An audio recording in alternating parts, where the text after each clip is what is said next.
찍어버려. 네, 찍으실 때. 예. 싫으면 찍어버려. 그냥. 자, 안녕하세요. 우리 예. 이주천 후보님. 예, 감사합니다. 예, 반갑습니다. 수고가 많습니다. 예. 애국전략연구원 원장님 하시다가, 이 후보로 출마하셔서 마음고생, 몸고생이 얼마나 많겠습니까? 자, 오늘 이 출마하게 된 변. 변, 예. 동기나 예. 복잡하게 말씀드리자면 1차적으로는 저 지역구 여기 출마는 생각도 못했고 당의 부름으로 이제 어차피 떠밀려서 이렇게 온 것인데요. 원래 안양에 출마하려고 했다가 예. 부산으로 급히 내려왔습니다. 그리고 이제 근본적으로는 제가 정치를 하려 했던 사람도 아니고 예. 책 읽고 학자로서 평생 이제 정년 퇴임을 한 것이죠. 예. 2018년에. 그러다가 세월호 사건이 2008년 광우병 난동하고 유사하면서 대규모로 벌어지면서 예. 야, 이 나라 이거 무너지겠구나. 제가 위기감 느끼고 이명박 때는 정권 때는 그걸 억지로 막았지 않습니까? 억지로. 예. 그런데 이 정권이 이 촛불 난동을 막지를 못했지 않습니까? 예. 그러면서 이제 탄핵의 과정을 보면서 제가 정년 퇴임하기 일 년 전 직전이었는데 예. 강의는 많아지죠. 그래서 제가 학자 때 정치하는 것도 아니고 언론 하는 것도 아니고 해서 지켜보다가 결국은 최악의 가는 경우를 보고 서울역이라든가 광화문 시청 앞에서 여러 차례 연설했습니다. 눈물도 흘리고 기도도 하나님 아버지 살려주더라고 애를 먹고 했지만 그거 제 학자인데 나라 기울어지는 거 막을 수가 있습니까? 그래서 그때 제 판단은 두 가지입니다. 원래는 제가 이제 엉뚱한 생각인데 종교개혁 그걸 네. 좀 공부하려고 신학을 공부하려고 해서요. 네. 좀 편안하면 나라가. 예.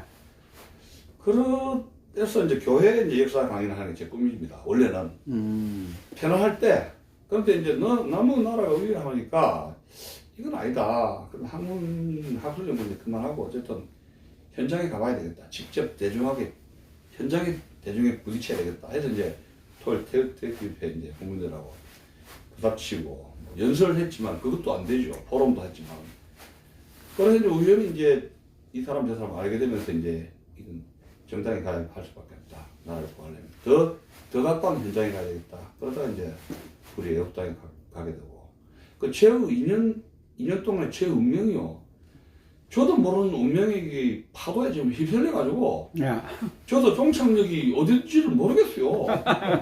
그리고 저는 정치를 안 해봐가지고 바둑하고 이 장기를 뜨면은 이래 하시오 훈수 예. 저 다 훈수 좋아하지 않습니까? 예. 훈수는 잘 그건 보지. 책임 안 집니다. 예. 이래 뜨시오 저래 뜨시오 하고 이기면 좋고 지면 말고 이러시 아닙니까? 아무 책임을 안 집니다. 예. 학자가 그렇지 않습니까? 칼럼이라든가 이래 하시오 저래 하시오 정치가 어떠고 입으로는 그래 하지만 현장에 자기가 하면 자기가 책임을 져야 되지 않습니까? 그래서 이제 저는 이론으로 역사라는 것이 과거의 정치지 않습니까? 예. 수많은 세계사의 역사적인 성공과 실패의 사례 그 진실을 갖고 있는 게 제 장점인데 예. 현실에 제가 이제 요리사가 돼가지고 예. 직접 군중들에게 요리는 쿡이라는 것은 학문은 제가 좋아가지고 혼자 하면 농사 짓듯이 열심히 일한 만큼 답이 옵니다. 예. 열심히 일한 학문 업적. 학문 업적은 대중이 읽든 말든 그건 자유입니다. 혼자 좋아서 하면 끝이에요. 근데 정치는 대중의 평가받지 않습니까? 예. 아무리 좋은 작품을 해도 민중이 너 당신 싫다 하면 정계에서 물러나야 돼요. 그래서 이건 상대가 있기 때문에 제가 이번에 정치를 완전히 아마추어인데 과연 이 정치 현장에서 저의 목소리라든가 제 호소력이 과연 어느 정도 성공할 수 있는가? 예. 그건 사실 저도 모르겠습니다. 하여튼 어쨌든 간에 나라를 구하겠다는 일념으로 해서 한번 맨땅 헤딩식인데 예. 한번 해볼 수밖에 없죠. 제가 가지고 있는 거는 애국심밖에 없습니다. 그리고 제가 가지고 있는 그 세계사적 지식 그것밖에 없습니다. 제 사전에는 예. 우리 교수님 생활을 오래 하셨으니까 학생들에게 희망을 주신 분이었지 않습니까? 근데 이제 직접 이제 뛰어보시니까, 예. 정치에 뛰어보시니까, 이론하고 예. 실제하고는 많은 계기가 있을 것 같은데. 근데 현장을 보니까 예. 이제 정치인들을 멀리서 보다가 이러쿵저러쿵 했지만 저 사람 이랬는데 가까이 보니까 왜냐하면 우리가 지구에서 달나라를 보면은 그런 네. 굉장히 아름답지 않습니까? 네. 그 토끼가 있고 네. 그런 게 있는데 점점 달나라에 가면은 미세한 좋고 나쁜 점이 자세히 보지 않습니까? 얼굴에 흉터가 쫙 쭉으로 빨아들어 있듯이. 그래서 정치 현장에 가면 이런저런 것이 굉장히 가까이 클로즈업 되니까 상당히 많은 생각을 하게 되죠. 정치에 임한 정치인들의 무슨 이런 모습들이라든가 이런 것이 가까이 보니까 제 생각은 좀 굉장히 좀 찹찹하죠. 뭐 회의도 느끼고 한국 정치의 어떤 현상을 직접 느끼니까 예를 들어 음식 같은 거는 멀리 보면 참 아름다운데 그 아름다움을 이렇게 가까이 보면은 그게 부패한 음식이 썩으면 부패한 그 찌릉내라든가 이런 냄새가 나지 않습니까? 근데 그 음식이 항상 맑고 향기로워 맛있는 건 아니거든요. 그 음식의 맛을 보면 그 구석구석에 찌릉내도 있고 향기도 있고 이런 것이 굉장히 복합적으로 코에 들어오졌어요. 가까이서. 그러면 이제 이 찌릉내 나는 이런 것과 향기 나는 아름다운 것과 이것이 하나 이제 범벅이 되어 있는데 그것에 대한 이제 고민은 생길 수밖에 없는 것이죠. 뭐 우리 또 역사학자님이시잖아요. 네. 뭐 이념을 빼놓을 수가 없지 않습니까? 지금 대한민국에는 이 분단된 국가에서 이념 관련돼서 지금 이제 이념하면 이제 우리 지금 후보를 출마하셨으니까 1번 하겠습니다. 1번. 1번에 대해서 좀 간단하게 명료하게 1번의 어떤 정체성. 지금 이제 정당이라는 게 동일한 유사한 이념과 가치관으로 뭉친 그 집단이거든요. 그러니까 엄밀하게 이념과 가치관이 다르면 한 정당에 있을 수가 없습니다. 그러면 예를 들어서 지금 일본 더불어민주당이 어떤 정강 정책이라는 것은 이념과 가치관으로 뭉친 동지거든요. 공적 동지들인데 저희들이 더불어민주당 이제 당명이 굉장히 중요한 것인데 우리 공화당이 있듯이 당명 이름도 굉장히 중요합니다. 근데 더불어민주당 할 때 느닷없이 더불어가 붙었습니다. 계속 무슨 민주당이 많이 붙었지 않습니까? 딱지가 민주해요. 우리나라 사람들 민주화 운동이라면 꼼짝도 못하지 않습니까? 하는데 왜 그게 더불어가 있느냐 이야기예요. 근데 처음에는 이게 왜 붙었냐 해가지고 혹자들끼리 이제 논쟁이 붙었는데 어떤 사람이 손바닥을 딱 치면서 김일성의 세기와 더불어 이게 탁 올라와서 이거 뭐가 있다. 이거 친북 노선이 아니냐 문제를 제기한 겁니다. 왜냐하면 김일성의 회고록이 세기와 더불어가 있습니다. 그걸 좀 이제 뭐 자작으로 해가지고 많이 이제 허위건데 더불어라는 말을 우리나라에서는 쓰지 않습니다. 이제는 옛날 이야기예요. 그 다음에 이제 우리는 함께 영어로 하면 together인데 우리는 함께 가자지 더불어 가자는 안 씁니다. 근데 자세히 보면은 세계와 더불어처럼 북한에서 많이 쓰는 겁니다. 실제로. 자, 그럼 이제 설마 그러냐 의심도 할 수 있지 않습니까? 설마 더불어가 국민과 더불어가 아니라 김일성 세계와 더불어 그걸 모방했을까? 그것도 믿을 수가 없잖아요. 그런데 3년을 지나고 나니까 자 10차 개헌에서 개헌 논의에서 실패를 했는데 헌법 전문의 자유를 열렸습니다. 그 다음에 이번에 2020년 중고등학교 한국사 역사 교과서에 자유민주주의에서 자유를 삭제했습니다. 그리고 온통 민주주의라는 용어로 도배를 했습니다. 자, 그러면 민주주의의 진정한 거는 자유가 붙는 것이거든요. 근데 이는 자유는 불평등을 이야기하고 경쟁을 이야기하고 민주주의는 정치의 평등을 이야기하는 겁니다. 그러니까 이런 자유민주주의에서 자유를 빼면은 이거는 자유가 박탈된 민주주의는 민중민주주의 더 나가서 북조선 인민민주주의 공화국이라는 거 알죠? 인민민주주의로 가면은 이것이 보로랄따라 민주주의 더 진행되면 공산민주주의 그 방향으로 물꼬가 트이게 됩니다. 왜? 이미 자유를 박탈당하기 때문에. 그것도 이미 자유를 빼려 했던 것 세계와 더불어 그런 타이틀 있었죠. 그래서 이런 그 자유라는 것 세계와 더불어 그 다음에 이제 노무현 대통령이 심사에서 이런저런 거 보면은 사람 중심의 어떤 정치를 하겠다 그랬죠. 사람 중심. 사람 중심이 얼마나 위험한 것이냐. 우리 길거리에 있는 모든 사람들은 국민이거든요. 주민등록을 국가를 가지고 있지 않는 사람, 그거를 사람이라 그래요. 짐승이야. 들에 있는 짐승이 들짐승 아닙니까? 근데 그 들짐승이 어떤 주인에 의해서 집에 들어가서 누구의 주인과 짐승과의 관계가 구속되죠. 주인이 야생에 있는 들개를 잡아가지고 자기 계집에 넣지 않습니까? 예. 그러면서 그 들짐승은 말하자면 주민등록증을 가지고 있으면 주인이 국가죠. 국가의 소유가 되는 겁니다. 서로 관계가. 예. 근데 이 짐승들 개를 들에 내버리면 주인이 없죠. 예. 그리고 주고받는 의무도 없습니다. 국가에도 의무도. 주인에도 의무도 없듯이. 예. 그래서 사람하고 국민은 천양의 차이예요. 국적이 있는 사람을 국민이라 그래요. 근데 이 차이를 모르고 사람 중시를 한다. 주체사상. 지금 3.8 운동권이 문제인데 3.8 운동권이 강조하는 것이 사람 중심의 어쩌고저쩌고 하지 않습니까? 예. 예. 북한의 주체사상에 사람 중심의 어쩌고저쩌고 하는 것이 주체사상의 핵심이에요.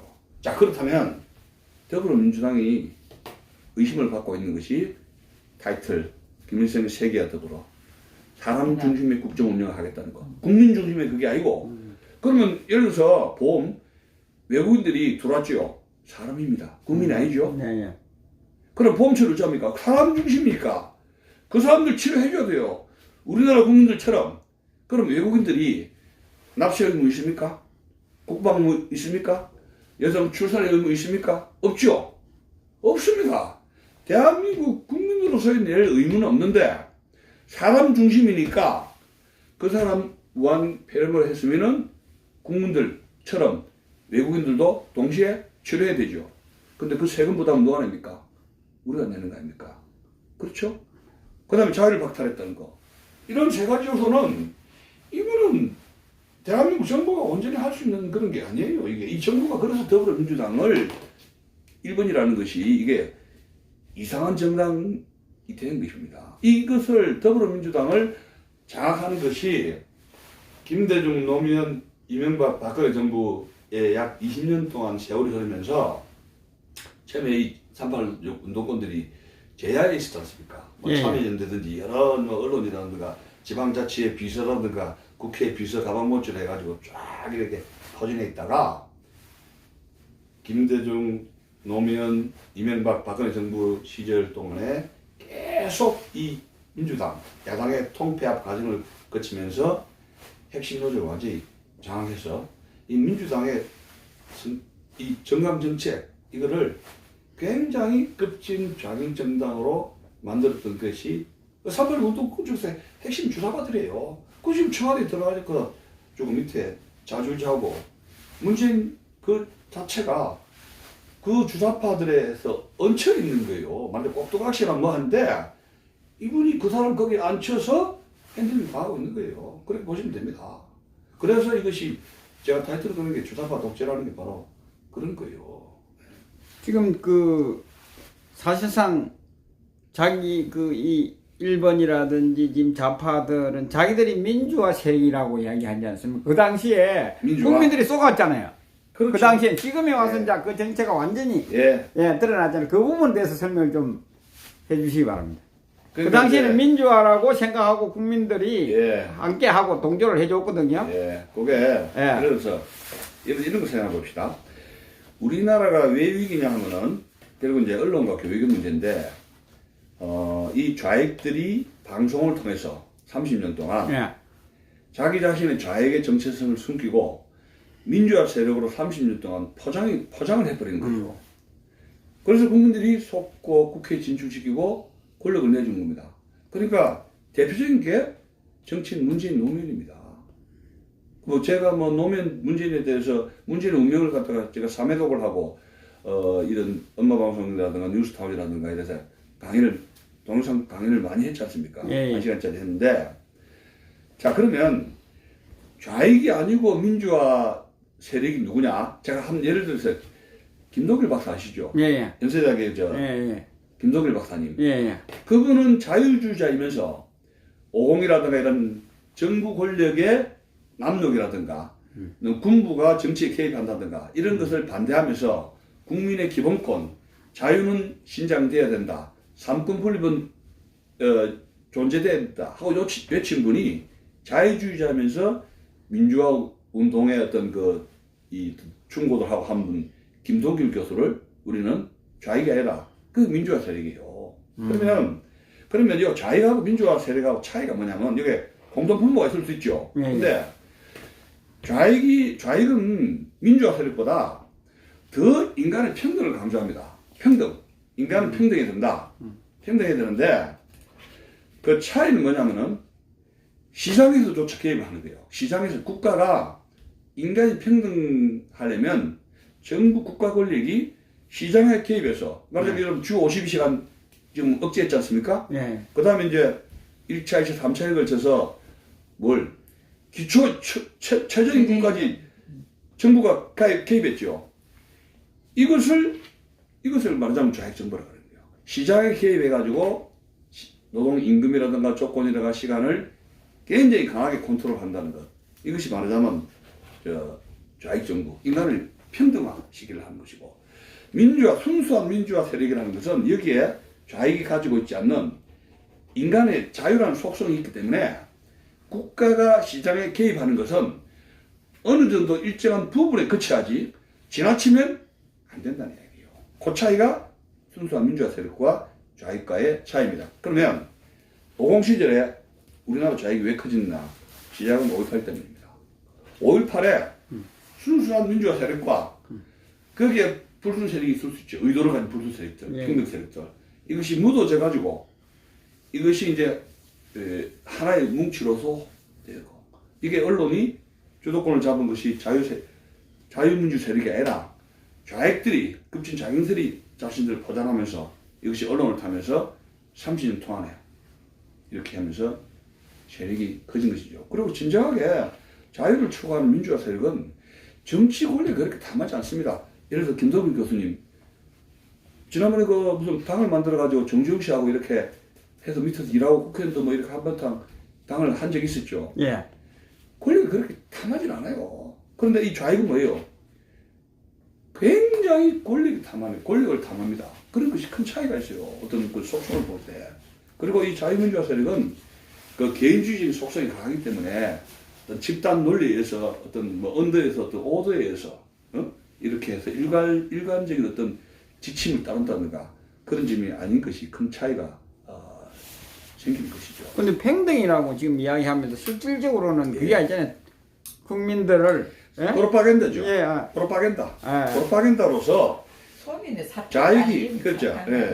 좌익들의 이게 속성은 뭐냐면 권력을 잡기 위한 프로파간다로 인간이 평등해져야 된다는 것을 강조를 하는 것이고, 제가 세계사를 했지만은 원래 우리나라에 좌익은 없습니다. 아시아에 원래 아시아에 좌익은 없는데 이 좌익의 논리는 1789년 여러분 프랑스 혁명이 발생하지 않습니까?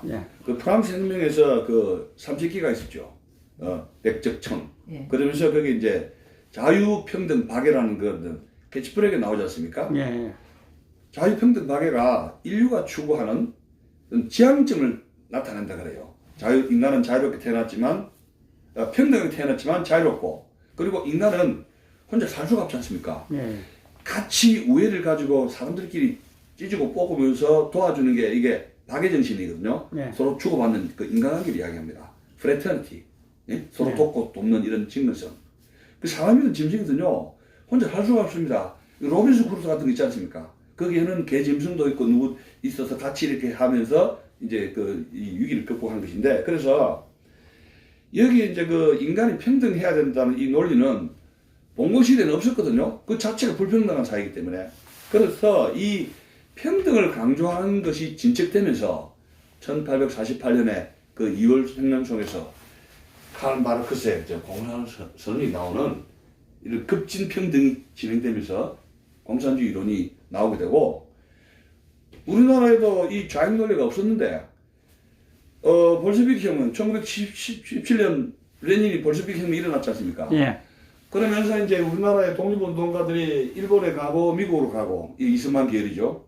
안창호 계열. 그러나 이제, 시베리아라든가 중국 쪽으로 간 세력들이 결국은, 1917년 볼셰비크 혁명이 일어났는데 그 당시에 그 일본의 우리나라는 식민지 상태였기 때문에 일본하고 미국이라든가 영국 이런 나라는 얼라이언스 동맹이었어요. 그래서 우리나라의 독립운동에 대해서 일본에 대해서 강력하게 이걸 제지를 못했단 말이에요. 미국하고 일본, 영국 관계는 예. 이런 같은 러시아 전쟁에 대한 그런 동맹의 어떤 그런 관계이기 때문에 그러면 독립운동들이 결국 좌절을 했는데 그러다가 시베리아 저쪽에서부터 하나의 붉은색이 빨간색이었어요. 예. 빨간 불빛이 모스크바에서 쫙 비친 거예요. 빨간 구세주. 그게 레닌의 볼셰비크 혁명입니다. 그럼 레닌이 뭐예요? 제3세계 군자금을 주고 지령을 주면서 독립운동 지원하겠다. 이렇게 된 겁니다. 그래서 아시아 쪽에 이 레닌의 공산당의 지침 자금, 이 붉은 물길이 아시아로 들어오게 되고 우리나라 독립운동에 박헌영이 같은 조선공산당이 침투를 하면서 거기서 우리나라 다익이 결국은 독립운동. 거기서 김원봉 알죠? 김원봉. 예. 독립운동, 항일운동 주도하면서 공산주의자. 예. 그래서 그 김원봉 같은 인물이 탄생이 되고 문재인 씨가 김원봉을 당장 추천해주라, 존경한다. 그런 깊은 이 서구의 우리나라의 아시아 쪽으로 밀려오는 공산주의의 그런 메커니즘 역사가 있는 겁니다. 이게 1, 2년 된 게 아닙니다. 자유운동이요. 예, 뿌리가 있어요. 독립운동 때부터 50년 이상의 뿌리가 있어요. 뭐 저는 외람되지만 예. 자익, 예. 이 사회주의 예. 이것은 뭐 한마디로 단어로 저는 이렇게 정의를 하고 싶어요. 거짓하고 일맥상통한다 이렇게 저는 이야기하고 싶은데요. 그 이제 왜 예. 이제 이 레프트 폴리티션 예. 좌익인데 예. 좌익에 이제 그 거짓말을 하고 선전선동을 할 수밖에 없느냐면은 예. 그 세계사를 들어보면 좌우익에 1789년 프랑스 혁명 이후부터는 좌우익의 싸움이라고 할 수가 있습니다. 그 좌우익의 싸움이라는 것은 이 권력 투쟁이거든요. 근데 이 자유민주주의 국가에서는 아무리 해도 여기는 시장이 형성되기 때문에 이 시장 바닥에는 경쟁이 있지 않습니까? 예, 예. 경쟁이 있는데 경쟁에서 처진 사람들이 자기는 불만을 가지게 되고 예.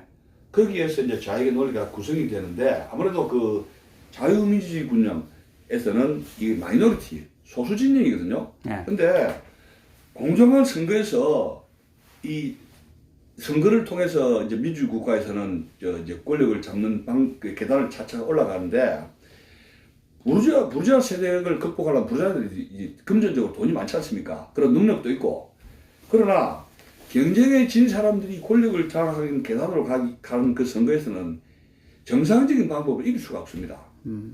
그러면 참정권의 대중들의 표가 점점 많아지지 않습니까? 예, 예. 그러면 이 대중들에게 표를 얻기 위해서는 뭘 해야 됩니까? 선전소동을 해야 되고 예. 사탕 발림을 해야 되고 공약 공장 해야 되면 자연히 뻥튀기기, 공갈, 거짓말을 안 할 수가 없지 않습니까? 이제 그러다 보니까 이것이 이제 에스컬레이션 되는 거죠. 그래서 이제 통계가 있는데 우리나라가 지금 박정희 대통령 돌아가신 이후에 예. 50억에서 지금까지 지자체까지 해가지고 선거가 2년마다 있지 않습니까? 예. 세계사에서 선거를 자주 하면 자주 할수록 나라가 어려집니다. 그래서 박정희 대통령은 지방자치제는 통일 이후에 해야 된다고 그렇게 말씀하셨어요. 근데 저는 어린 시절에 저 너무한 게 아니냐, 민주주의 하나 하지 않나 어린 시절에 그걸 의심을 했는데 지금 나이들을 생각하니까 그 이유가 있는 게 선거를 많이 할수록 포퓰리즘, 엉터리 공약들이 많이 되고 거짓말도 하게 되고 이룩할 수 없는 공약을 하게 되고 그러면 이런 선동꾼에 의해서 나라가 뒤집어질 수밖에 없다. 선거를 많이 하면 그것이 민주주의 발달된 가치만 어느 도가 지나치면 뱅크라고 됩니다. 그럼 뭐 이탈리아, 그리스, 이런 스페인 같은 나라 선거한다, 민주주의 한다 하는데 다 제재적인 파탄이 있거든요. 그래서 EU 같은 경우도 세금을 가장 많이 내는 나라가 독일 아닙니까? EU의 그 부담금. 뭐 프랑스, 독일 이런 나라들이 이제 EU를 끌고 가고 있는데 이거 스페인, 이탈리아, 그리스 이런 나라가 그 경제적으로 뒷구멍을 막고 있어요. 그 왜 그랬느냐? 국민이 이제 민도와 관계 있는데 선거를 자주 하다 보면은 이 민주주의는 선동권에 의해서 이제 거짓말하고 사기칠 거 아닙니까? 그 민주주의 자체가 훼손이 되는 거예요. 그래서 지금 우리나라뿐만 아니라 지금 21세기 전 세계가 민주주의의 위기, 몰락을 위기를 겪고 있는데 그거는 옛날처럼 6.25 전쟁처럼 남이 침공해가지고 나라가 망하는 게 아니라 내부에 이런 거짓말쟁이들 포퓰리즘 정책 이런 난동 선동권의 표를 얻기 위해서 이렇게 하는 과정에서 나라가 어지러워지고 나라가 양분이 되고 이런 가운데서 민주주의 국가가 굉장한 위기에 처해 있는 것입니다. 지금 대한민국의 민주주의는 지금 어떤 상황에 처해 있다고 보십니까? 한마디로 그러니까 정리하시면. 예. 이 우리나라의 민주주의는 이중 삼중 복합이에요. 자, 스페인, 이탈리아, 그리스 이런 나라는 분락 국가가 아니죠. 베네수엘라도 마찬가지입니다. 네. 좌익들이 돌아가지고 선동 정치 해가지고 베네수엘라 같은 경우에는 거지 깡통 국가가 이렇게 되고 여자들 매춘을 해가지고 외국에 나가가지고 돈을 벌어가지고 국내에 들어오고 이런 비참한 건데 다 평등하게 못 살게 됩니다. 근데 남의 나라가 그 나라를 먹여 삼키지 않습니다. 또 잘하면 같이 복구돼 갈 수 있죠. 그런데 우리나라는 분단 국가이기 때문에 특수한 거예요. 그리고 아시아에서 맨 끝자락 네. 북조선 그리고 중국의 북한으로부터는 안보 핵위기 그리고 중국 공산당으로부터는 경제적 침탈. 예를 들어서 한국전력이 같은 경우에는 지금 엄청난 재정 적자인데 거기 입찰에 중국 공산당이 좌지우지하는 기업이 입찰한다든가 예? 뭐 중국의 차이나타운이라든가 중국인들 지금 어마어마하게 들어와 있어요. 컨트롤 안 됩니다. 중국인들. 촛불에 우우 가가지고 박근혜가 퇴직이 답이다 하고 촛불 들고 이 중국 유학생인지 한국인지 뭣도 모르잖아요. 네. 우우 몇몇 명 들으면 국회의원들이 이거 박근혜 대통령 탄핵해야 되겠다. 이 벌렁 나다빠지는 거예요. 현실이 그렇지 않습니까? 그러면 중국에 어마어마한 자본이 들어와 있죠. 중국의 영향력이 엄청납니다. 사드 배치하지 마라. 해서 권력을 지었지 않습니까? 지금 중국에 있는 그 사업하고 있는 롯데가 하루아침에 광고판이 뜯기고 네. 권력을 치는 거 알지 않습니까? 그래서 일본, 미국은 중국에서부터 이미 기업이 철수했고 기름값이라든가 이런 여러 문제를 해서 일본도 중국에서 기업을 소규모로 해가지고 전부 다 중국에 있는 기업들을 분산시켰어요. 투자대에서 확대를 안 합니다. 미국이 중국을 키웠는데 일본 선독처럼 이렇게 좀 시장을 오픈해가지고 이렇게 좀 도와주면 중국 공산당이 변화해가지고 자유시장 경제, 다당제 해서 전체 중국이 경제적 민주화해서 시장의 민주화해서 정치적 민주화로 변화될 줄 알았어요. 그 미국 사람들이 좀 굉장히 순진한 거죠. 그러다가 오바마, 트럼프 행정부에 오면서 그게 아니거든요. G2로 해가지고 한번 해볼래? 이래 되니까 이거 더 이상 안 되겠구나 해서 지금 미국 트럼프하고 시진핑하고 지금 G1, G2 해가지고 아시아에서 지금 한판 지금 붙게 되는데 그 중간에 미중 대결 중간에 지금 한반도가 놓여 있는 거예요. 네. 그런데 이 문재인 정부가 이 하는 대외 정책을 보면은 한미동맹을 강화시키려고 하는 게 아니고 시진핑, 김정은 눈치를 보면서 이거 고양이 지처럼 말이죠. 절절절 매지 않습니까? 그리고 김정은은 그 아들 35살 아들 나이밖에 안 돼요. 예. 그런데 무슨 약점이 잡혀 있는지 판문점 그때 봤는데 그때 경험도 없죠. 서기도 없죠.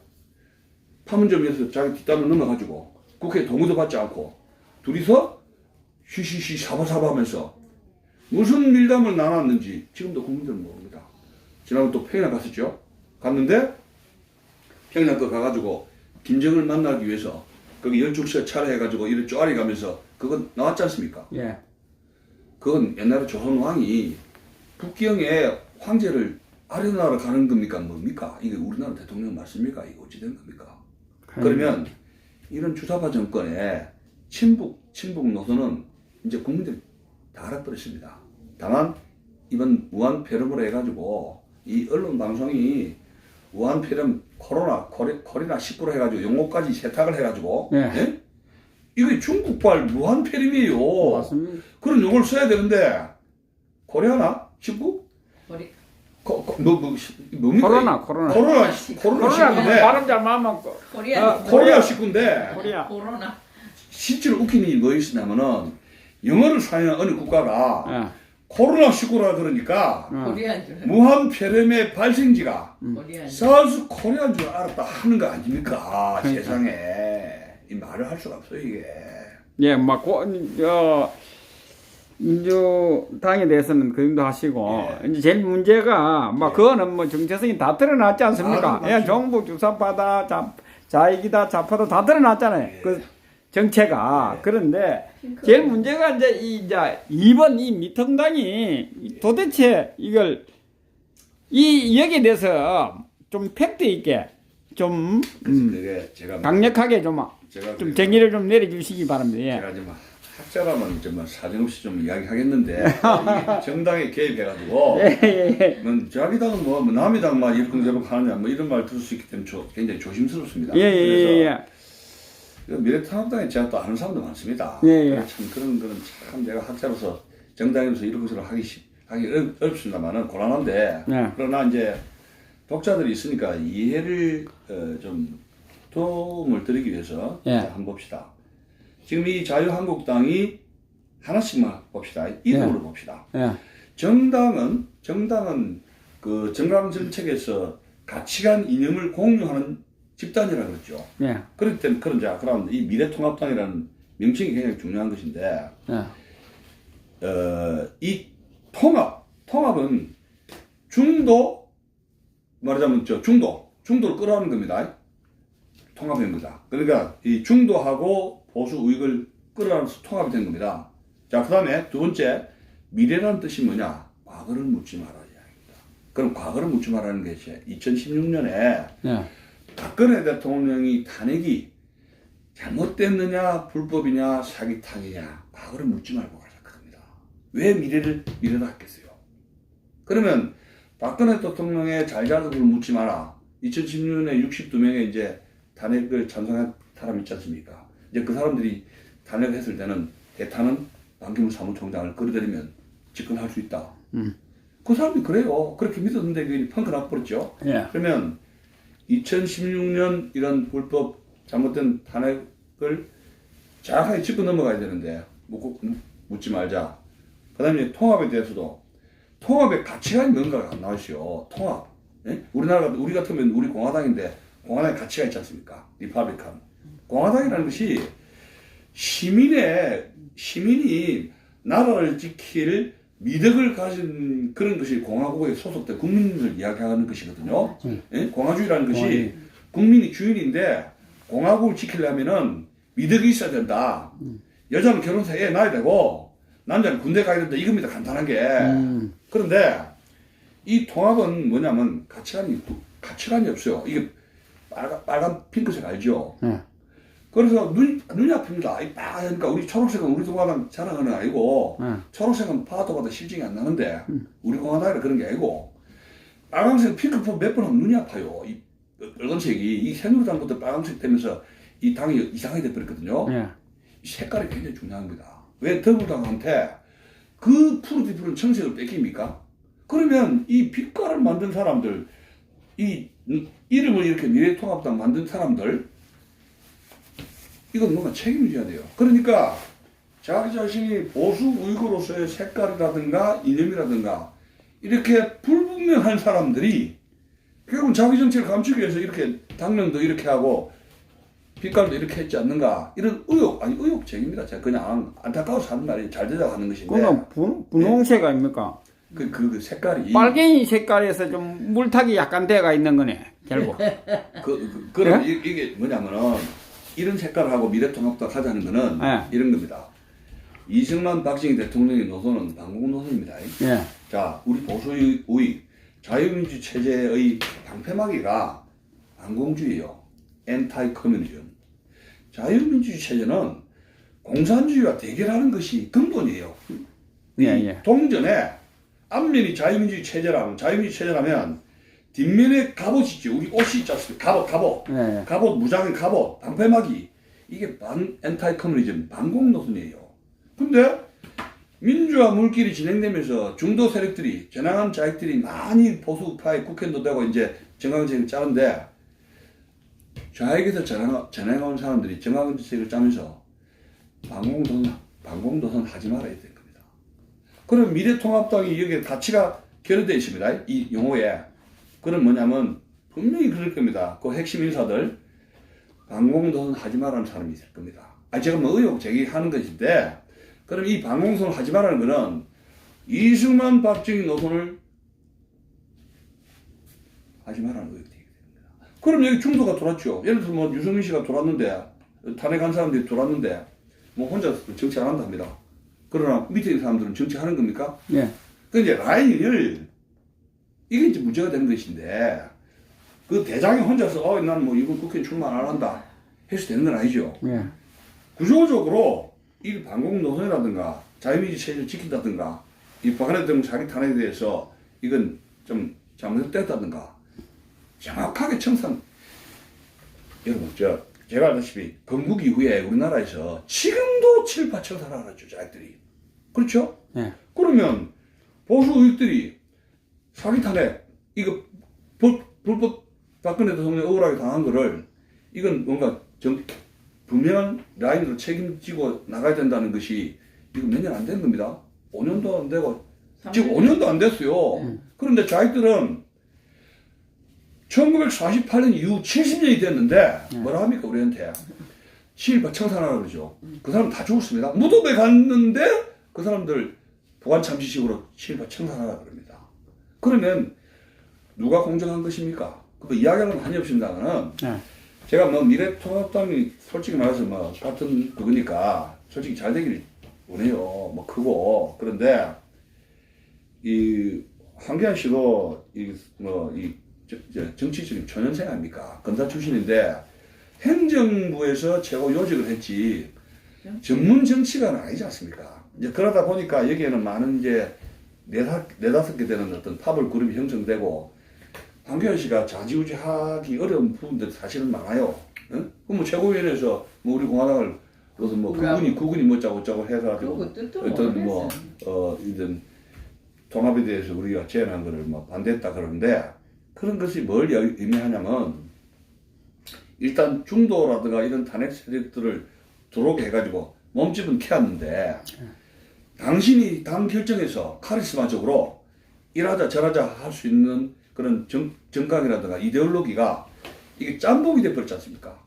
그러면 이것이 강력하게 대여 투쟁을 할 수 있는 이런 구조적인 것이 더 문제가 생길 수밖에 없는 것이죠.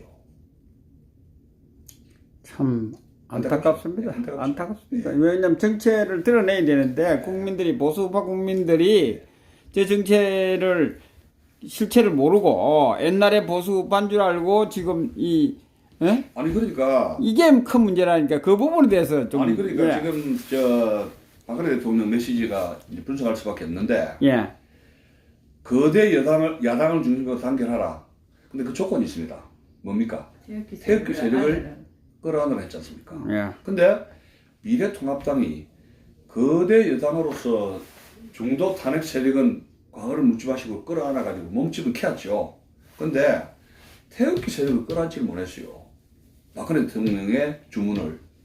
그리고 이제 조원진 대표님이 연대 통합 그 제안을 하자 그랬습니까? 그럼 일단은 대화는 해야 되거든. 되든지 안 되든지 밥은 먹을 수 있는 거 아닙니까? 싫든 좋든.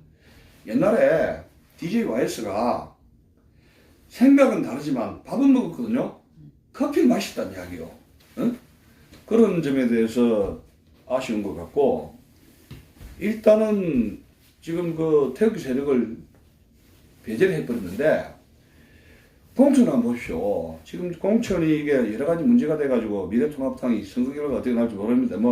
저도 입에 코가 습자인데 남의 당 이러쿵저러쿵 하기 어려운데, 태극기 집회에 흔들었던 아주 이 우익들, 변호사라든가, 태극기 연사로 해서 주사파 정권이 이렇게 안 된다 한 변호사들, 대표적인 변호사들, 공천을 다 이 사람은 줘야 된다는 사람, 컷오프 된 거 알죠?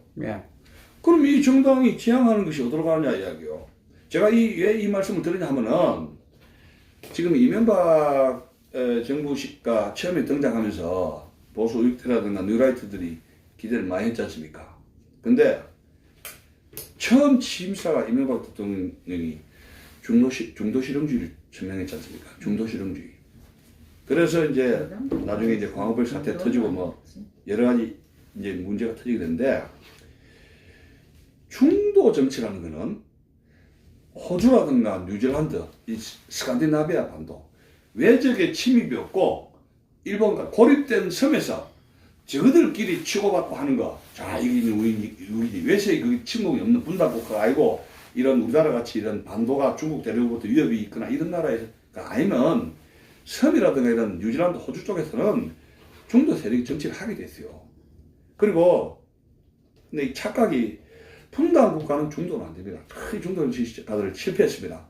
1945년 해방 이후에서 지금까지 우리나라의 안철수를 비롯해서 중도 지향의 정치가들이 권력을 잡은 적도 없고 정치적으로 성공한 적이 없어요. 그걸 말씀드리고 싶고 제가 뭐 이게 뭐 철학자는 아닙니다만은 공자 맹자가 강조한 게 중용 사상입니다. 중용. 중도가 아니고 중도가 아니고 중용. 근데 우리나라 사람들이 중용과 충도를 착각을 해요. 중도는 뭐냐? 선도 아니고 악도 아니고 이제 기회주의적으로 중간에 딱 있는 겁니다. 6.25 전쟁도 중도로 보면은 침공한 사람도 없고 침공당한 사람도 없어요. 그러니까 누가 어떤 싸움이 붙었는데 좌우익이 정권 쟁탈전이든 뭐 공수주법이든 싸움 같이 붙었으면 먼저 때리 팬 놈이 있고 원인을 제공할 사람이 있을 거 아닙니까? 탄핵도 그렇고. 그 중도는 묻지마가 되게 딱 중간에 있는 겁니다. 완전히 기회주의적이 되는 거죠. 사상에서 중도가 있어요. 엄밀한 중도는 사상이 아니에요. 사상에서 정치 사상을 볼 수 없고. 정치적 소신이. 그런데 제일 지금 이번이 제일 문제가 뭐냐면 지금 대한민국이 최대 위기에 와 있잖아요. 지금 분단된 국가에다가 뭐 지금 중국이라든지 이렇게 압박을 우리나라를 가하고 있고 또 이 좌파 정권이 들어와서 연방제다, 사회주의다, 공산주의를 가자고 하는데 미통당이 중도로 가겠다는 이야기거든요.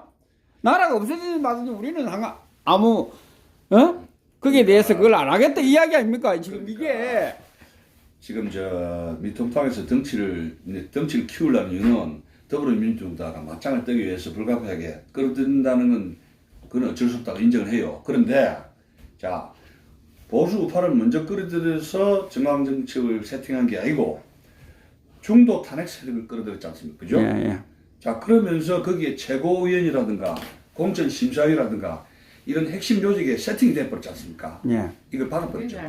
뿌리를 박아봤는데 그러면 이렇게 덩치 큰 세력들이 더불어민주당과의 남북 연방제라든가 개헌이라든가 각종 이런 것이 이제 투쟁을 해야 되는데 지금 가뜩이나 태극기 부대 세력들을 지금 배제시키고 몸집만 키웠단 말이에요.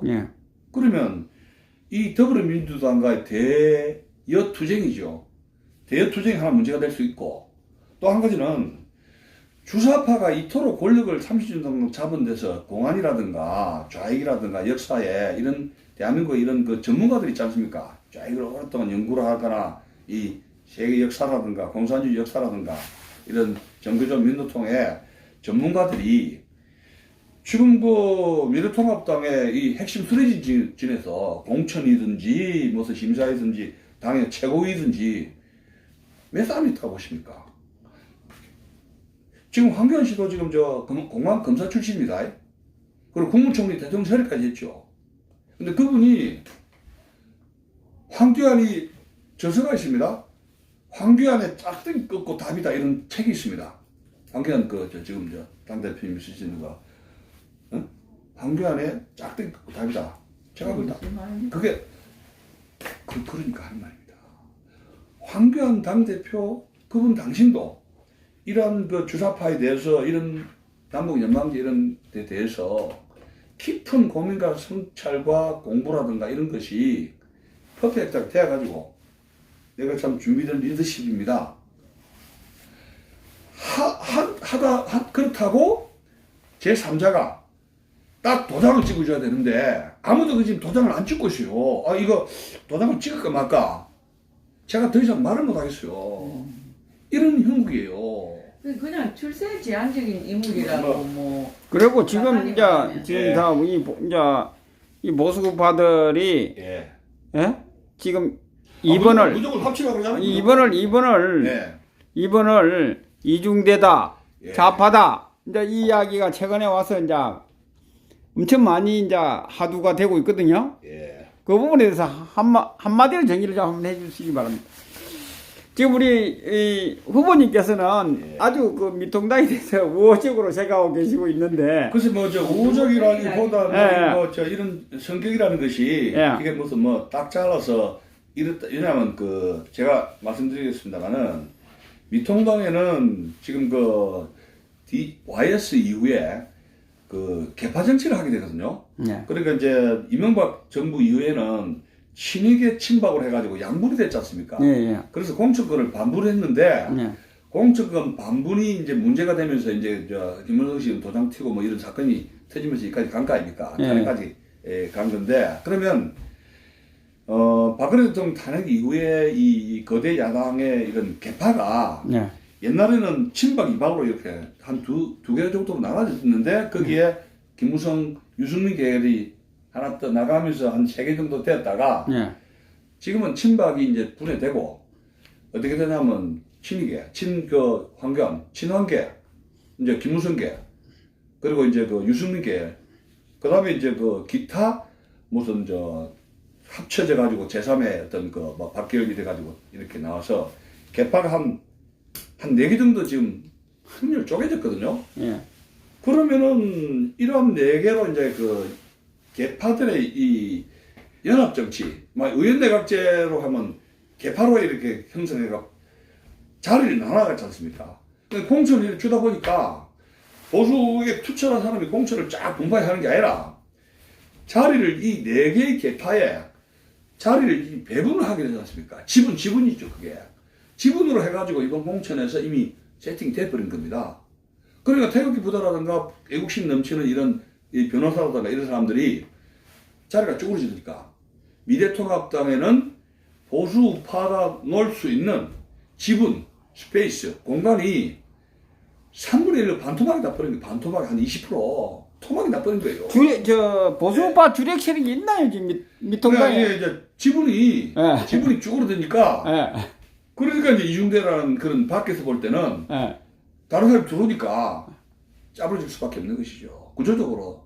그렇게 돼가지고 연합식으로 정치를 할 수밖에 없으면 이런 건 카리스마적 리더십이 아니라 연대식으로 해가지고 협의하는 과정에서 예를 들어서 우리 공화당하고 합당하자 이거 제의했을 때 최고회의 열어가지고 다른 쪽 들어온 사람이 우리 공화당 그거다 안 된다 하면 황교안 대표가 그걸 제지를 못하는 이런 연합 정치를 개파 정치를 할 수밖에 없는 구조가 세팅이 돼버린 거죠. 그러니까 이 개파가 많다 보니까 안에서 반대는 못하죠. 이거 관리하다가 볼일 다 보내요. 그러니까 이 1번하고 투쟁할 시간이 없네요. 결국. 그러니까 이제 그 부작용이 예. 개파 정치가 일하다 보니까 회의도 많아지고 그 조절이 간단치가 않은 거죠. 옛날에는 개파가 친박 친이 아닙니까? 예. 근데 지금 개파가 최소한 지금 4개가 됐단 말이에요.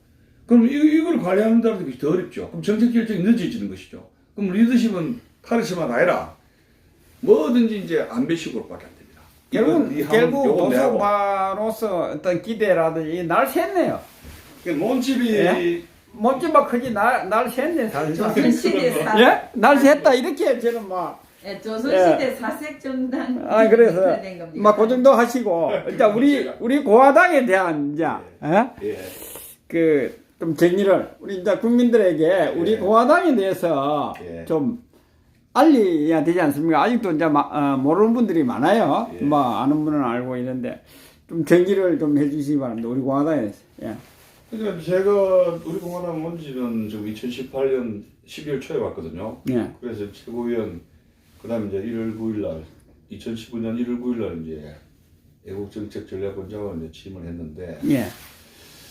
뭐 장단점을 다 한번 말씀드릴 수는 없고 어쨌든 그 정강 정책에 박정희, 이승만, 박근혜 예. 대통령들의 예.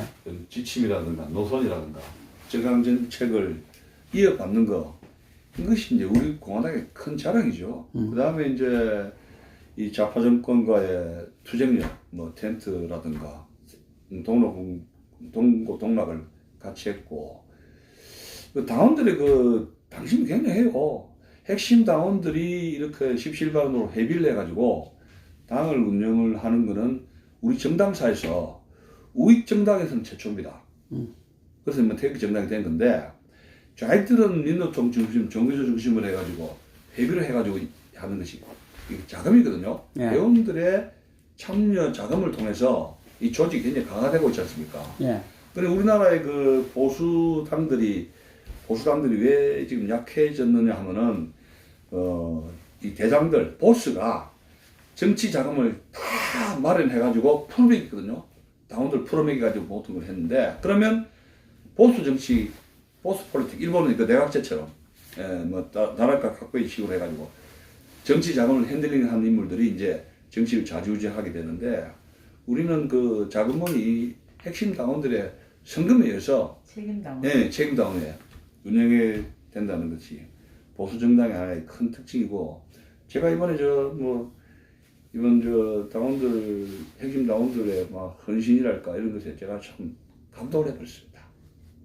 참 어느 정도는 뭐 친구들하든가 이런 사람들한테 뭐 어떤 했는데. 이 우리 공화당은 확고한 어떤 보수파의 어떤 애국심이- 정통성 이것을 지키면서 나라를 지키겠다는 이 애국심. 대단합니다. 예. 제가 그걸로 그 힘으로 지금 핵심 당원들은 지금 뭐 예. 부산 당원들뿐만 아니고 예. 저 뭐 안양 쪽에서인지 무엇인지 저를 한번 본 사람들이 저의 애국심이라든가 뭘 믿고 말이죠. 한번 이렇게 하는 건 한번 복잡하게 생각 안 하고 제가 참 감동을 해버렸습니다. 그리고 지금 이제 좌파들이 이 나이가 많고 털딱이다 이렇게 생각하고 처음에 대학교를 들었을 때는 네. 좀 몇 달 하다가 말겠지 이랬지 않습니까? 그런데 지금 3년이 넘어버렸잖아요. 근데 이제는 끝까지 가잖아요. 아니 그러니까 이제는 예. 이 누구도 이 조직을 예. 건드릴 수도 없고 깰 수도 없고 그렇죠. 이런 자기매김을 해버리잖아. 보수. 그러니까 예. 그걸 좀 설명한다면 예. 작년에 6월 초입니까? 예. 저 홍문정 대표로 해가지고 그쪽에서 진박연대 쪽에서 예, 예, 6월 달에 그렇지 왔지. 않습니까? 예. 그래 합당하고 이제 분당 다시 나가고 있었고 올해에 김문수 쪽에서 이제 저 자유통일당입니까? 예. 돌아왔다가 이제 또 이렇게 나갔는데 제가 우리 당에 뭐 이런 것저런 떠나서 잘잘못 떠나서 우리 당의 저력이 그래도 뭐 이런 곡절 속에서도 이 흔들리지 않는 당원들이 그 당심이 있어요.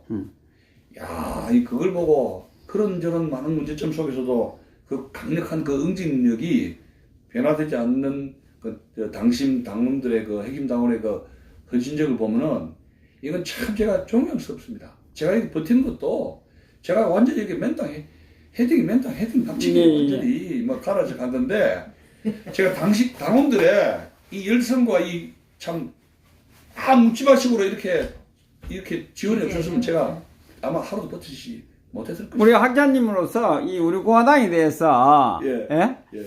이 100년 정당이다 이런 소리 나오지 않습니까? 그렇죠. 아 놓고 또 이제 이 제1야당으로 가고 수권정당으로 간다는 이 부분에 대해서 예. 확신을 하십니까?